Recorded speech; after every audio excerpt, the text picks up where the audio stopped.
Welcome to today's session. This is a topic that I am really excited about talking about, increasing profits with forecasting for you and for your clients.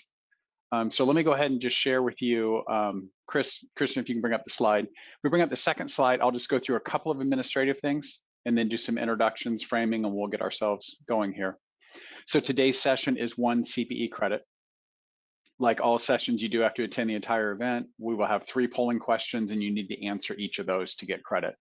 Doing those things, you don't need to do anything to get your CPE certificate emailed to you. Also, we'll be sending out links to the presentation materials and the video information.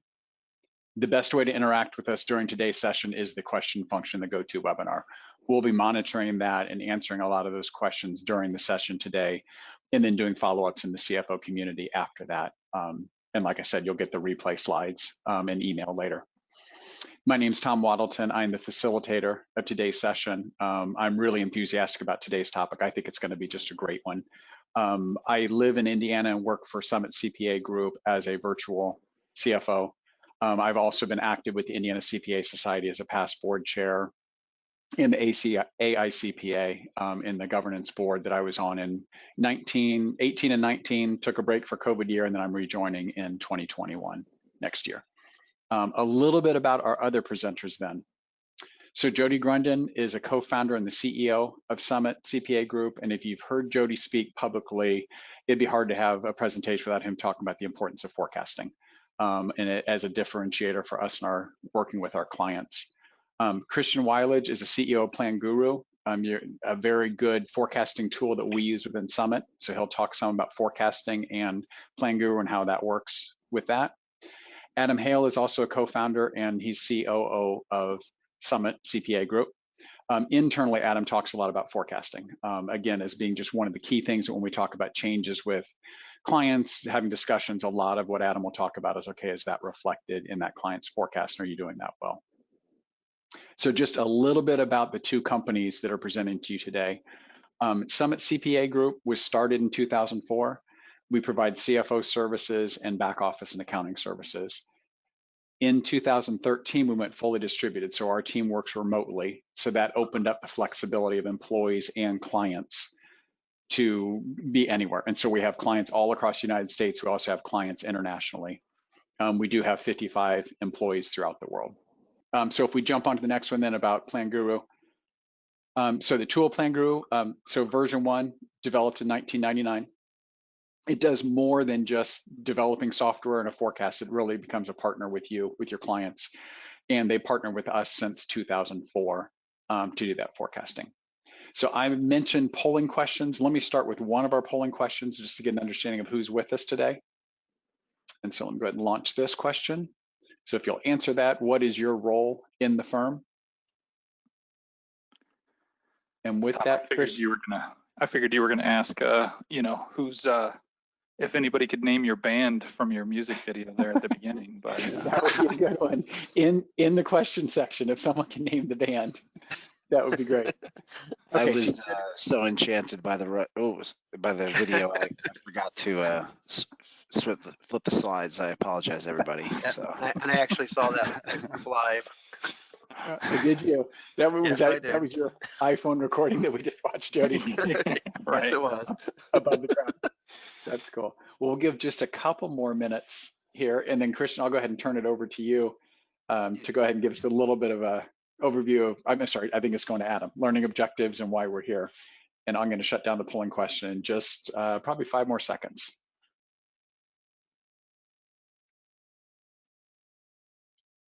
Okay, so I'm going to go ahead and close this down. And what we found in here was that 75% of our group are owners and partners and 11% staff members. So we got some idea of who's here. And Adam, you want to talk about our learning objectives for today?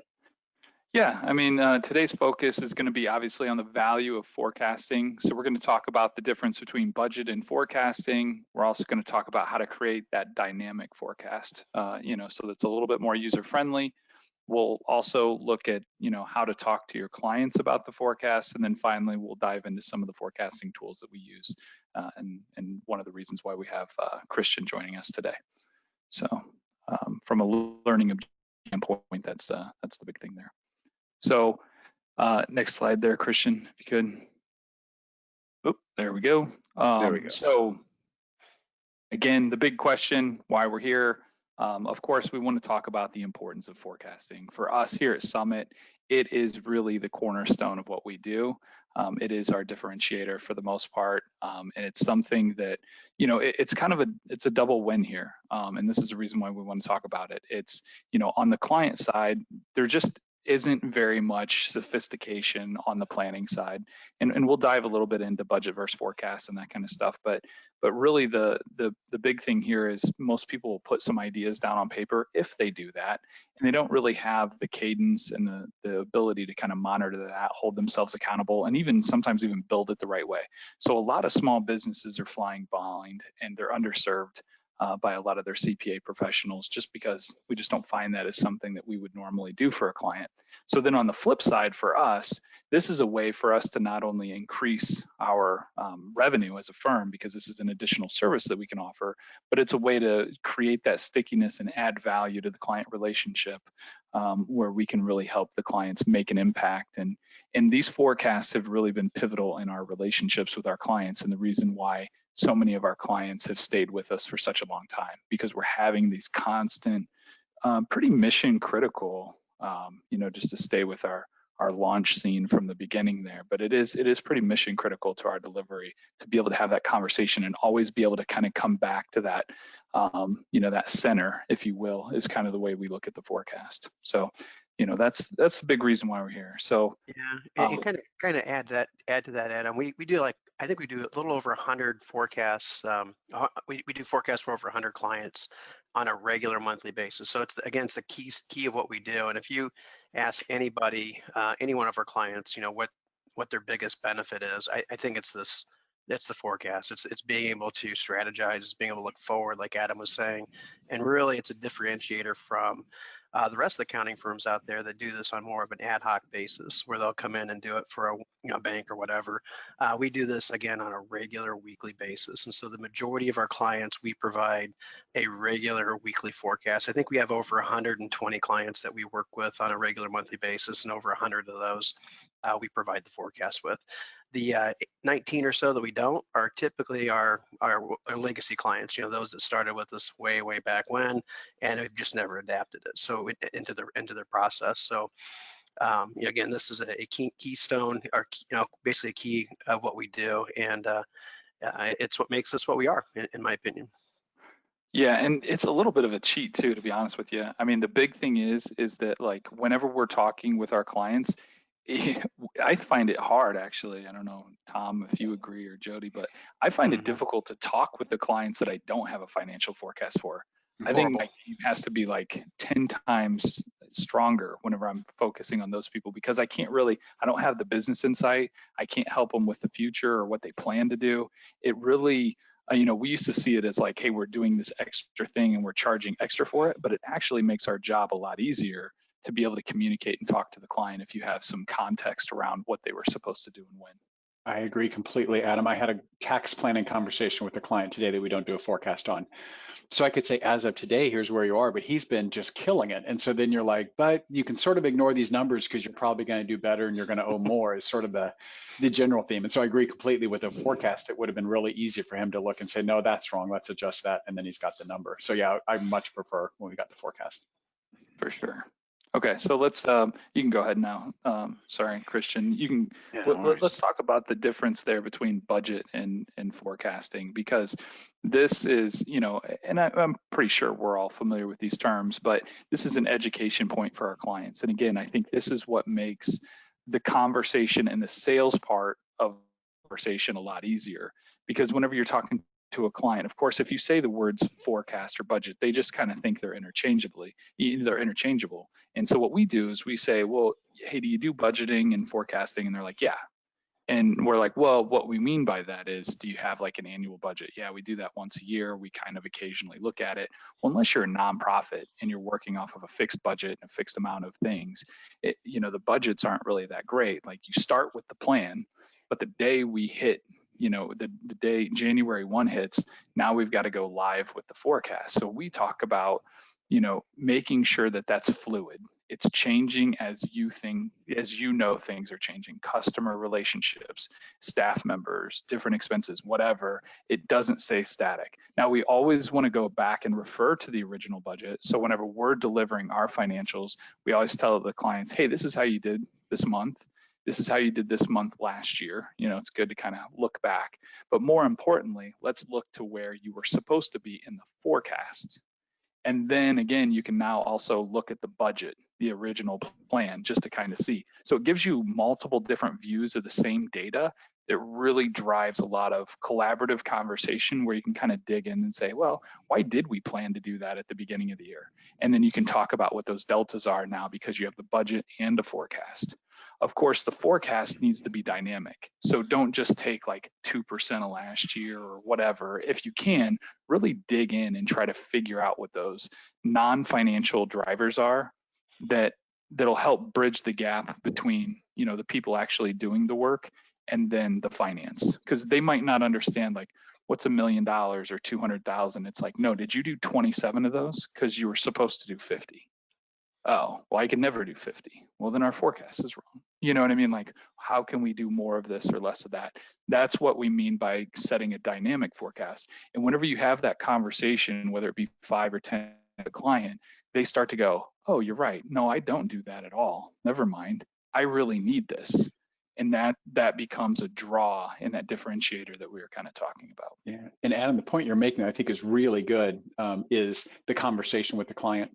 Right, the way we do forecast, I don't go off and figure out the best forecast and come back and tell the client, hey, here's how you're doing compared to what I thought you would do.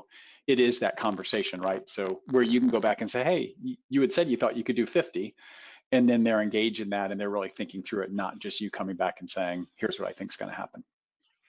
Yeah, absolutely. And it's something that we come back to for, as it says here, is it's a decision-making tool. So again, we make decisions about our goals. We make decisions about when we're going to get there, how, when things happen, how we're going to move. And so we come back to the forecast on a regular basis. And whenever we say we forecast on a monthly basis, that's like the minimum cadence. And then there's certainly times whenever we'll revisit the forecast on a weekly basis with a client that's maybe going through a tough time or layoffs or whatever, but it's nice to always just have that forecast right in your hand. So anytime a big decision comes, it's like, well, depends. Let's run it through the forecast and see how it plays out. And then you don't really have to give a ton of advice at that point. The numbers do the explaining. Whenever a client, I get CFOs all the time say, well, my client just wants to spend this and do that. It's like, well, don't tell them no. Like, it's not your business. It's not your money. Show them no. So, pull up the forecast, let them play it out and go, that doesn't look like a good idea, does it? And they'll be like, no, it sure doesn't. And, so they'll kind of figure it out and you don't really have to be that bad guy. It's your job to kind of clarify that direction and let them know what the consequences are. So we use it.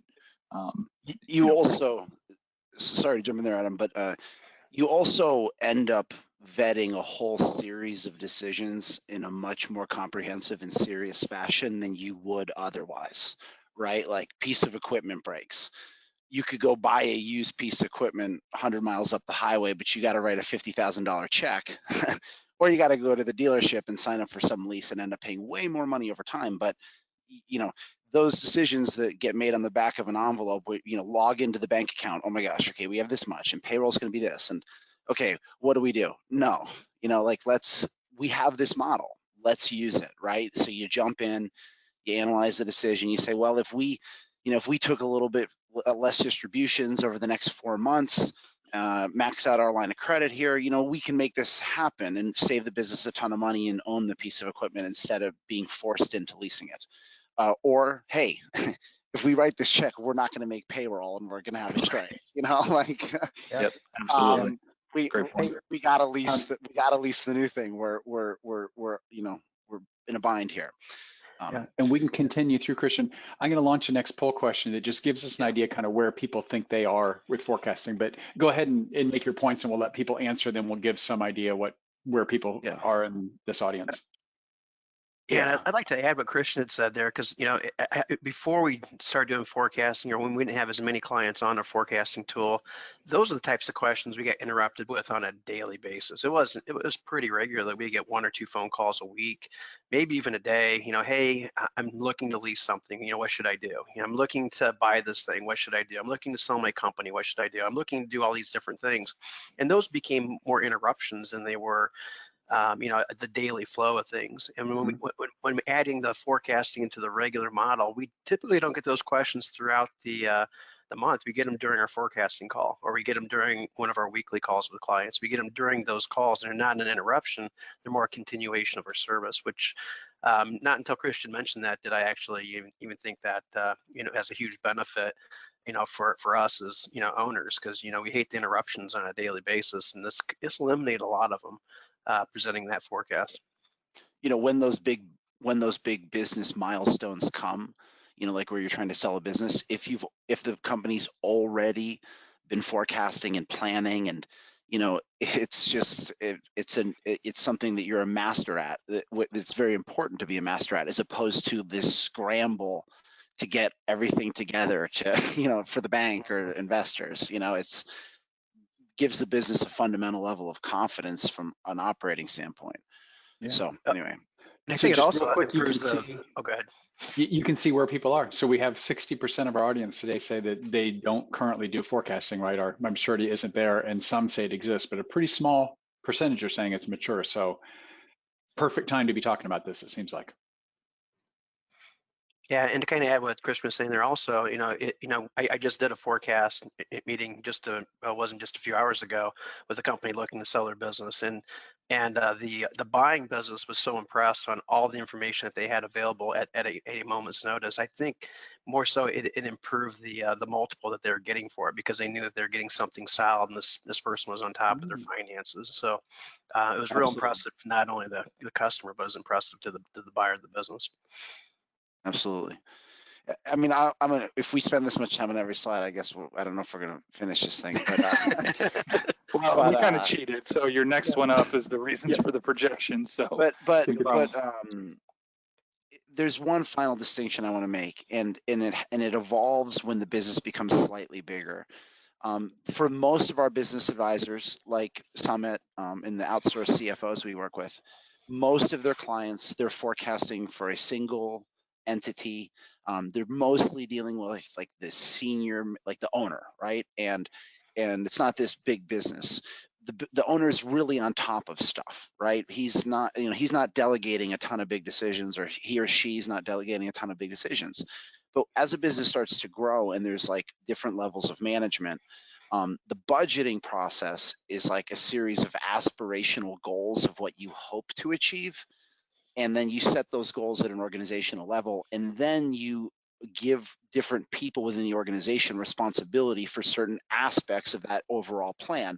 And it's coupled with a regular accountability process. So again, that comes into play more as you get to larger organizations. But among larger organizations, like, when I was at IBM, it was like, we got to hit that budget. There's no other option. We got to hit that budget. And then we'd hang up on the sales guy and go, okay, we're not hitting that budget. What's the forecast look like?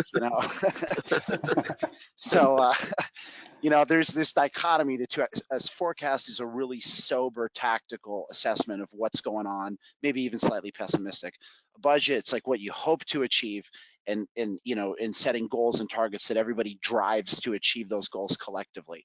So anyway, let's move along here, I guess. Yeah. Mm-hmm. So we've already kind of touched on a ton of this already, but I mean, honestly, for people that come to PlanGuru out of the gate, most business advisory firms like that aren't specialized in this, when you say, have you done budgeting and forecasting? Yes, of course we have, for some sort of external estimate. I have to, right? I got no choice. I got to pay you more money. I mean, that's really what we're talking about. And there's nothing wrong with that. We've got to do it. And when you get good at delivering those other things, like those are just an afterthought. I mean, those are require no work at all except running a couple reports.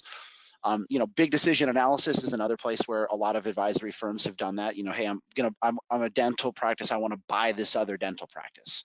Okay, yeah, let's get out an Excel model and build something up. But the strategic planning and the budgeting and forecasting, those are exercises that are sort of optional, that are really designed to drive better decision making. And when we say like a really hard driving business owner who is like mired in the day to day and may not be in for the strategic planning process, like where are we going to be in 10 years? They're like, I don't know where I'm going to be next week.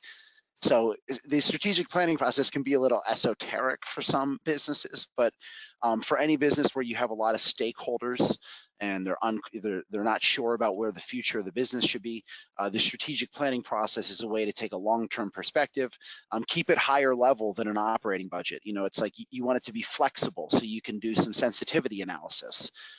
Scenario analysis. An operating budget can be like steering a battleship, right? Because you can have a lot of levers in there.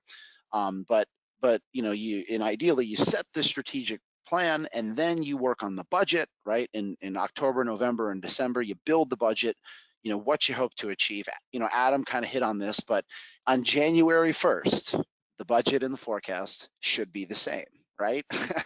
We should have during the budgeting process, we should have cleansed ourselves of any irrational exuberance.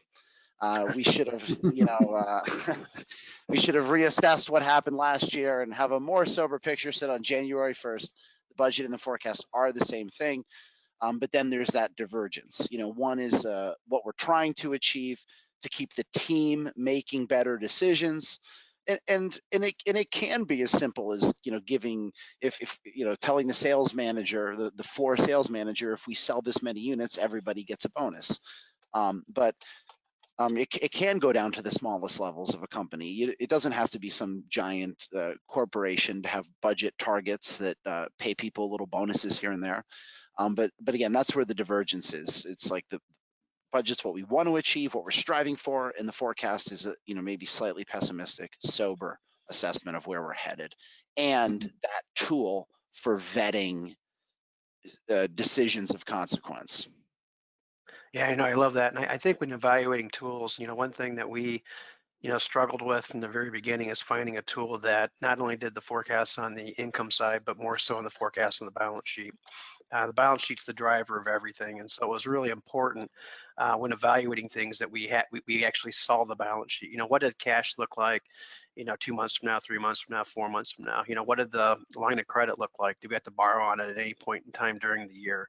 What does the debt look like as we're paying it down?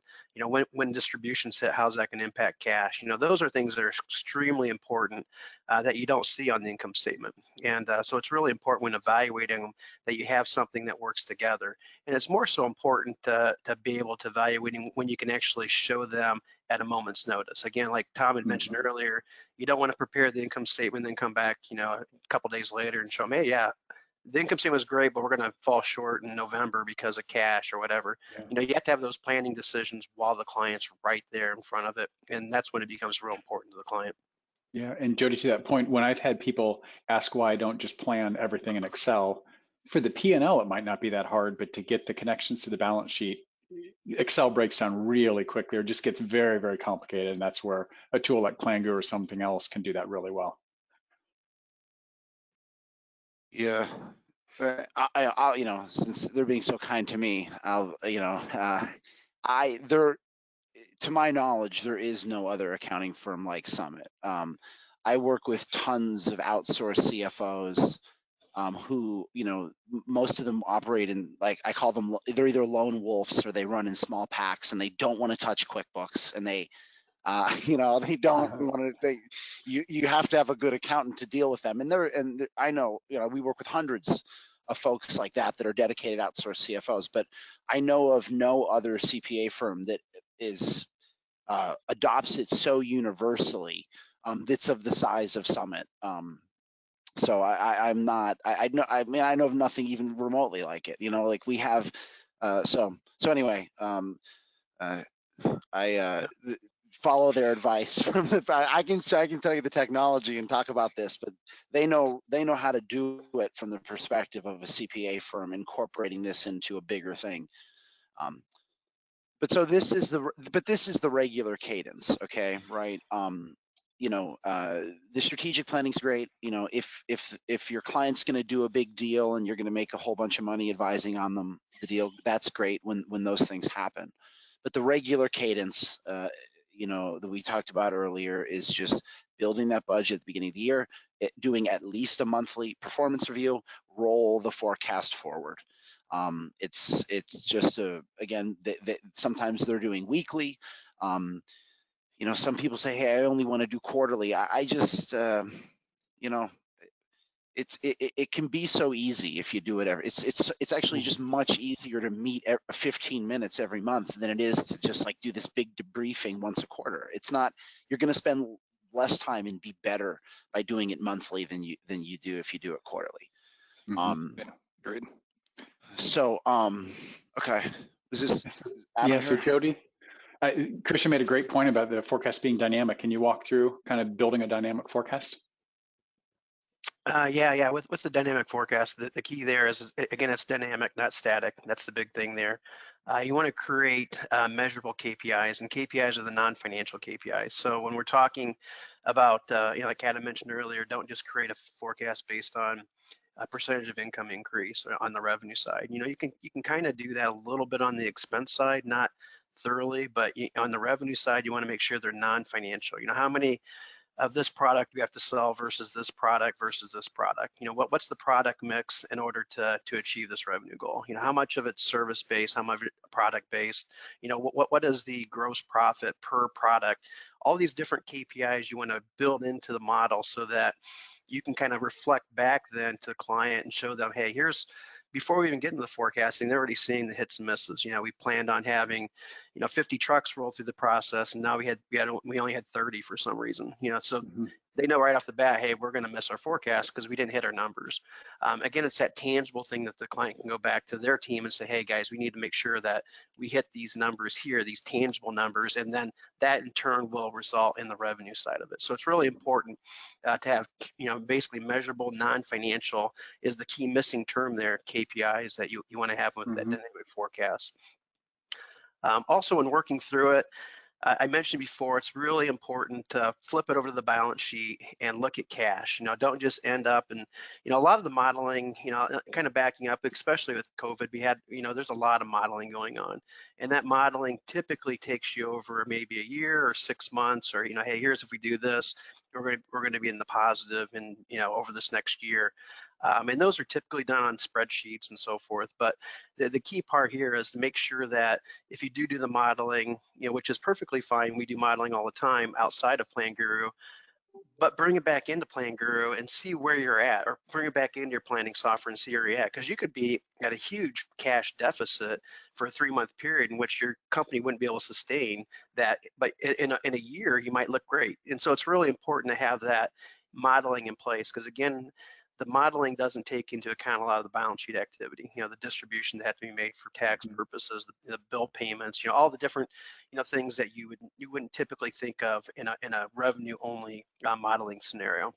Yeah, to that point, Jody, this morning I was working with a client that their forecast, when we looked at the balance sheet, showed they're going negative in cash in January.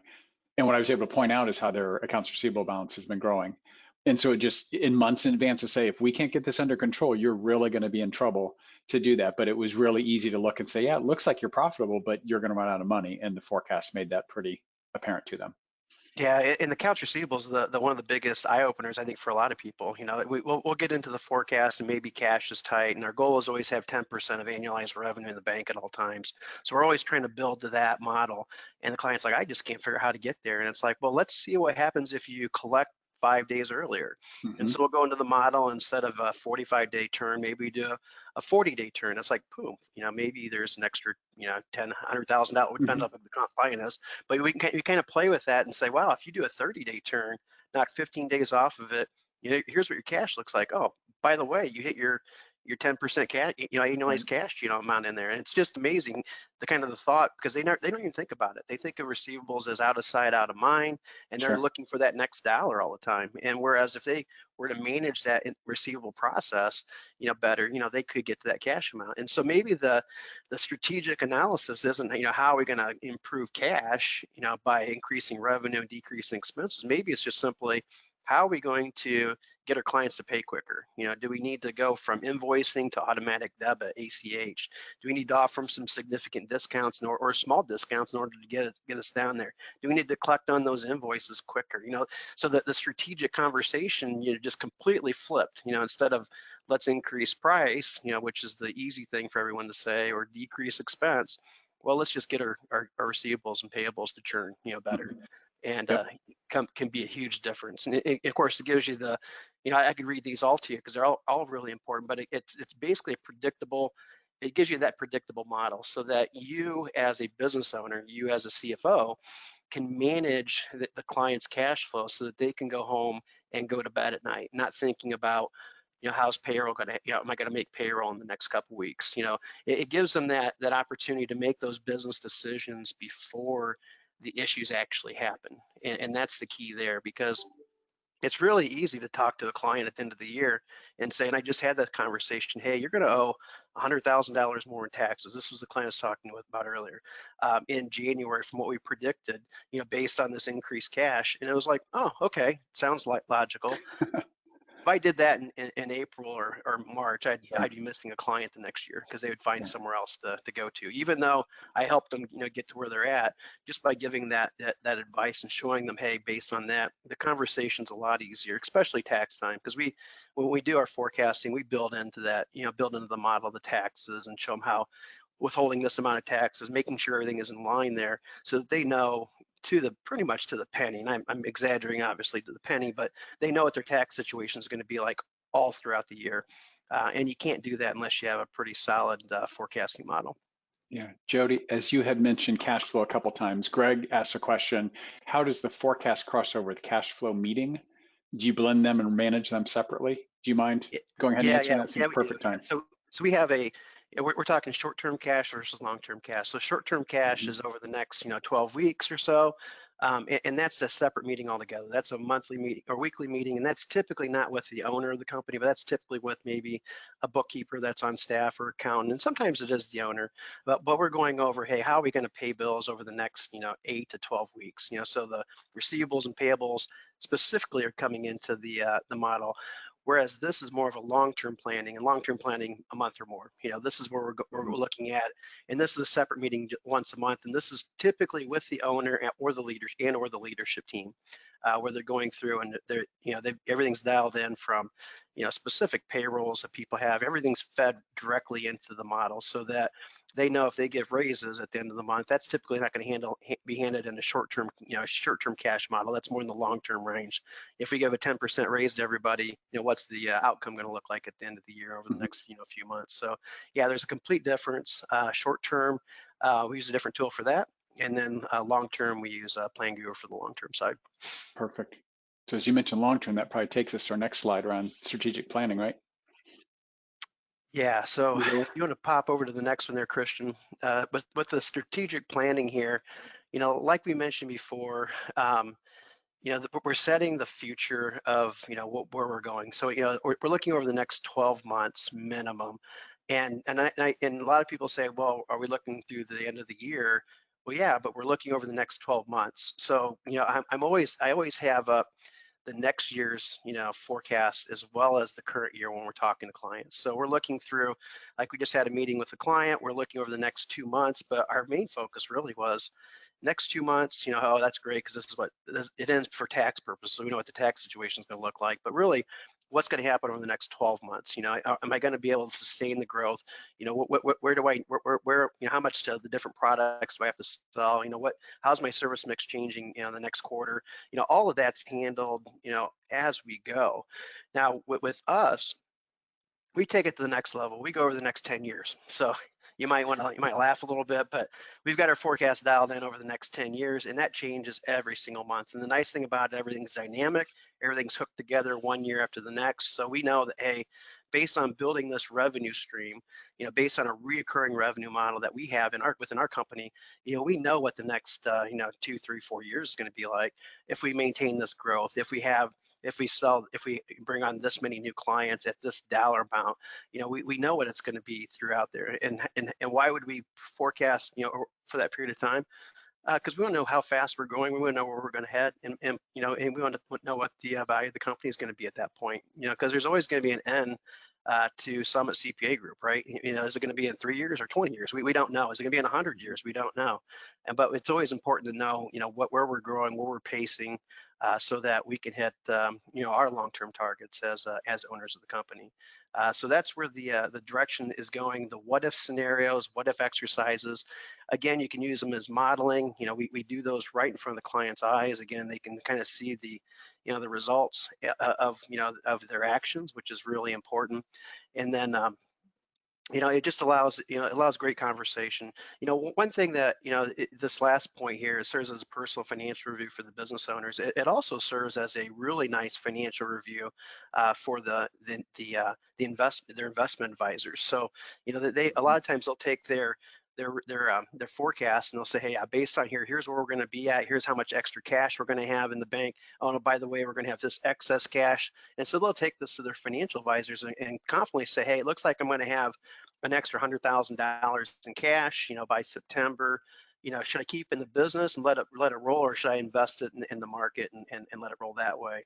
And what the investment advisor is going to say 99% of the time. But anyways, it does give that conversation and allows the business owner to take it not only for the business but take it internally for their personal use.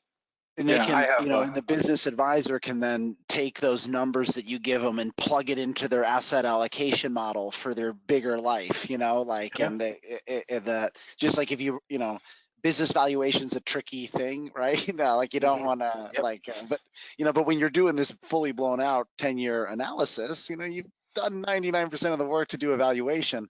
So you always want to put the proper caveats around it with your client whenever you say that stuff. But even you could take it to that level where they can, again, feed that. I've seen that before. So that's a cool point. That's what I'm doing right now. I've got a test case of that right now where I've got one of my bigger clients that has a lot of money and has moved a lot of money to a financial advisor, and I'm working with her on a pretty regular basis to determine what his 5-year plan looks like and how much he needs to shell away each year through his 5-year plan. So we're actually doing that right now, one-on-one with a financial advisor. So that's cool. Christian, we just got a question that might lead to your next section where someone talks about like adjusting the 10-year plan. That seems to fit really well in talking about this kind of cycle. Does that sound right? Well, yeah. And Jody's, everyone's process is different, right? And how you do things. I mean, we work with all different types of clients and we try to accommodate their existing processes. And, this is what I would see as the most common cadence that out there is that you start in the mid-year time frame, and this is just assuming a January calendar year. But you start in the mid-year time frame. You say you have those broader discussions with all key stakeholders. Where do we want to take this thing? What do we want to sell this thing? Do we want to grow this thing, or do we want to take profits out of this thing? Those are the discussions that you're having in the strategic planning process. When necessary. Again, if you've got a loan owner, most of those discussions aren't necessary. But next comes the budget is then the reduction of the first year of that strategic plan, right? What do we got to do over the next 12 months to be on track to achieve that strategic plan? And that's a lot of time and energy should go into that process. A lot of thoughtful. The more your clients put into this, the more they'll get out of it. And and it is important to get them excited about it so that they participate and think out how we can build a great budgeting process. And then it goes into that regular routine cadence where we're doing the performance review, and the performance review is the how are we doing against our budget, okay, we got to keep marching along because you missed your budget by $10,000. We're going to roll that over into the next month. Don't make sure next time you pay attention to A, B, C, and D, and then again you kick everybody out of the room except for you and the owner, and then you have the rolling forecast discussion, and you go, okay, that sales guy is not going to sell anything this month, is he? And you're like, no. And then you have that sober, slightly even pessimistic discussion about the rolling forecast. But like to the question earlier that Jody got about cash, we have a lot of customers who are on QuickBooks Online. They don't have big payables, they don't have big receivables, and they're well funded. They don't need that meeting he's talking about. Because they just don't have those short-term cash considerations necessarily. Obviously, as businesses grow bigger, you need to have more detailed processes to account for different levels of the organization. But it's about finding the right level of complexity, in any of these exercises. When you get too detailed, you end up derailing yourself. You end up, again, creating a battleship that's impossible to steer. And you go, well, what happens if we do 5% more in sales? And then you go, okay, let me change 100 assumptions, and I'll let you know in 2 hours, right? Like, so there's this yin and yang of what's the right level of what's the right level of detail. So anyway, and like that's what this slide's all about. For that $1 million business that you might think could never possibly afford your time for these services. No, it's just a really light, simple thing that helps them sleep better at night, and you're not going to make thousands of dollars on a month. But you could, you could make $1,000 a month. But then as it grows in complexity, as you start working with larger organizations where someone on your team is spending days a month, we work with a lot of, again, the sort of lone wolf outsourced CFOs who don't sleep, from the 5th of the month to the, whatever of the month is they're serving these 5 big businesses. But then they, but then towards the end of the month, they have a lot of free time and a lot of flexibility. So, but those large engagements can pay. I helped a business advisor who was getting paid $10,000 a month to be the outsourced CFO for a business, and again, I challenge anybody to find something where he made, where you can make more per hour than that guy did on the engagement. So it is the apex value pricing exercise. Not to use that too much accounting industry jargon, but I'm beating a dead horse here, but I do say think small. I cannot tell you how many times we've met someone at the trade show. They go, oh, this looks so awesome, this is so exciting, and then they go back, and then they go and they find their biggest client, who's the most complicated situation, who really needs this way more than any of his other clients. Don't get me wrong. I mean, these people are a sad case. But it's like literally going to the rental shop, getting a pair of, boots from the 1970s, strapping on a pair of skis without wax, and pushing off a double diamond the first time you ever go skiing. It's just, you've got to learn to have these discussions with the clients, and clients with the right attitude is number one. That's it, number one. Like, they want to make more money. They're willing to put in a small investment of their time and energy to make way more money. But also, again, don't be afraid to, again, think small. I mean, smaller means easier, and it's not about doing some engagement, getting some big check. It's about developing a large stable of routine meeting. You want just nothing but boring meetings every month where the client goes, we beat our budget, and sure. I mean, obviously that's not ever going to really happen. But the point is that the more clients you get on this reoccurring process as part of it, the smaller, less complicated businesses are really easy to serve, and there's a lot of them. Let's be honest. I mean, it's just It's pure numbers. You know, if you can really tap into that business owner in the 1 to 5 million space, in the $750,000 to $5 million space, there's just a huge market out there, because they're so deficient right now. Like there's just, you know, it's so.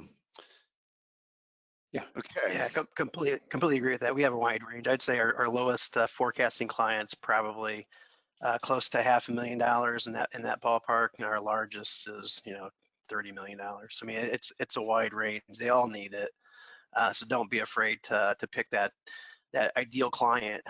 Don't let that be your hang up. I talked to an individual just a couple days ago, and it's like, she's like waiting and waiting and waiting. It's like, no, just pick a client, they'll love it. Turn that tax client into a CFO client. That's the name of the game. Whether you give it to them to start with, or whether you just charge them a low fee to get in. Don't wait for the perfect client. Go ahead and start small and grow big. Absolutely. And you can, once you've just helped 2, 3 clients, that's when it's like a light bulb, and it's like, okay, this is what I want to do in my practice. But it's just like any other, make up all the analogies you want about riding a bike or whatever. You just got to get in there. And again, these 2 organizations are happy to help you with that. So yeah, Christian, I'm going to launch the last poll question, then I'm going to ask you one of our questions that came in. So, and maybe this is you, or maybe it's more Adam or Jody. So it says, how do you adjust for the 13th month in the future when you're thinking about your forecast? So that final period, you're saying kind of year-end adjustments and things like that. Does PlanGuru itself? The forecast should be, you should always be looking at it in a forward 12 looking, in PlanGuru, and I'm sure Summit does as well. I mean, you look at the budget, but you look at the forecast. I always sort of look at the forecast on both for the current year, because we want to know where we're going to land at the end of the year, and we're going to want to know what our taxes are. But it should always spill out into the next year, and you should always be looking at it from a forward-looking 12-month perspective as well. What about those final adjustments, though? So some people do year-end adjustments that they call the 13th period. I'm going to move some stuff around from a tax perspective and some things like that are less operational. Maybe that's a little bit too much CPA speak for me. I'm not. Okay. You're talking about how to accommodate for it, Tom, right. like how to factor that into the forecast. Yeah. Yeah, I mean, for us, I mean, that's the beauty of having the forecast, is being able to bake those things in and have those conversations. So we say, hey, in that last month of the year, you can see we know we're gonna tank, because we're gonna do a lot of this stuff. We're gonna reserve a lot of this stuff to the end of the year. But you can kind of have that conversation, and then talk to them about what the delta is between actual performance and maybe just lumping some things in. Yeah, and I was going to be. I think to answer that question, I think maybe this is where the person's going with, is that with the non-financial, you can build a weekly cadence inside of your forecast. So if you've got like restaurants you're looking at, and you've got that 53, 52 week type deal, you can actually build that in there, so that every 5 weeks, every week something happens, and how that and then it shows you how that impacts on a monthly basis. So the months aren't necessarily standalone. You can create weekly cadences inside of your forecast, then that populates the month. So 1 month might look different because you have more than 5 weeks in the month versus 4 weeks in the month, that type of thing. Yeah. And was the question about 13 weeks or a 13th month? 13th month. And so the way I would answer that, at least for my use of PlanGuru, is I don't have a separate category that just says I'm going to act like there's a month where I do year-end adjustments.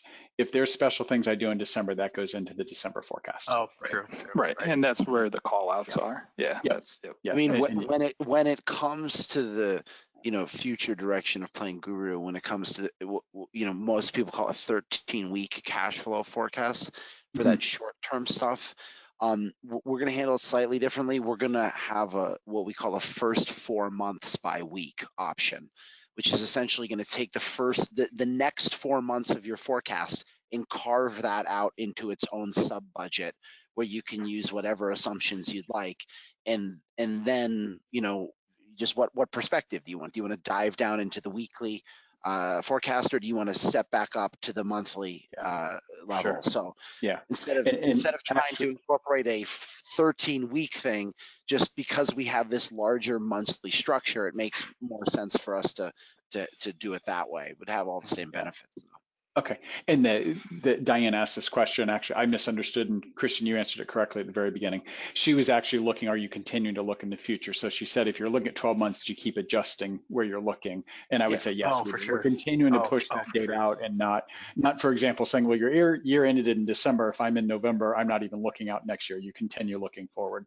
We always say, someone setting up a budget. Oh, I just need to build a budget for this year. I go, no. Just set it up for 2 years, but at least 2 years by month. Okay, don't don't ever set it up for 1 year by month. I mean, we shouldn't even let you do that in the software, but we do. Yeah, I look at it like SimCity. It's kind of fun because we plan all the way through how many employees we're going to hire next year, when we're going to hire them, how many employees we're going to hire 2 years from now, based on the revenue. So we're going through and adding employees at the same point revenue's increasing, and putting their salaries in, their benefits in, all that kind of good stuff. Yeah, it's great to put their name on, but we're not 4 years. Adam, you want to go ahead and talk about this opportunity? I'm just watching. We got about 6 minutes left. Yeah, you can tell Jody gets excited. He's a dreamer. He likes having all the 10 years out. So Christian talked a lot about thinking small, in terms of taking that first swing at a client. But I'm going to argue for the opposite. I mean, you saw, not in that instance, but think large in terms of it's a blue ocean. There's tons of clients out there, as he pointed out in that graph.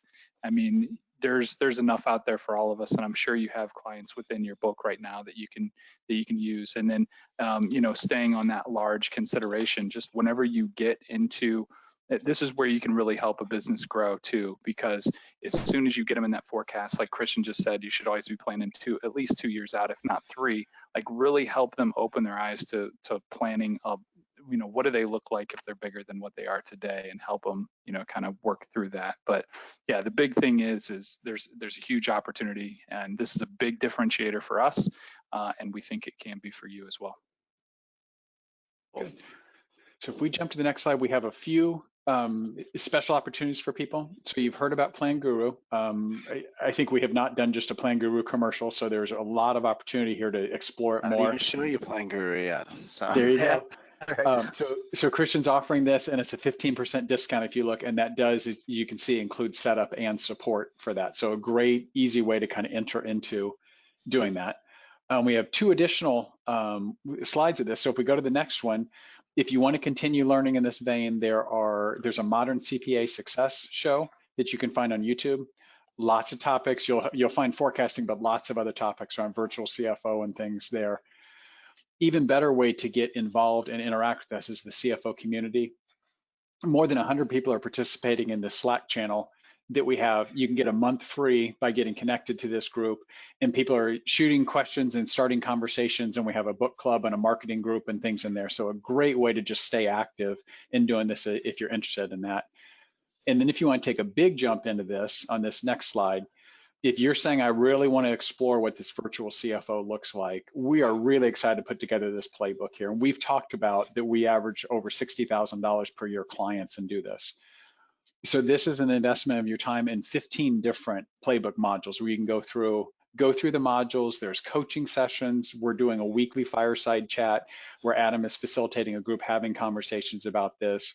You become part of the community, and then there's also a book, Building the Virtual CFO Firm in the Cloud. So just a really cool offering that is just getting started now, and so you have a chance to enroll in that. So lots of ways to stay active and get more active in doing this. And finally, if you have follow-ups for our speakers, if we jump to that last slide, we have contact information. And as I mentioned at the beginning, you will get the slides coming out so you can schedule time to talk to either learn more about Summit from Jody or Adam, or more about PlanGuru from Christian in there. So hopefully all these different resources, we've given you some good information today and ways to continue going forward. So to our speakers, thank you guys very much. I'm excited that we got through every question that people asked. We had some really good questions that people had in there today. So thanks for your time doing that, and I hope everyone has a fantastic day. Great. Thank you. Thanks. Thank you. Have a good one.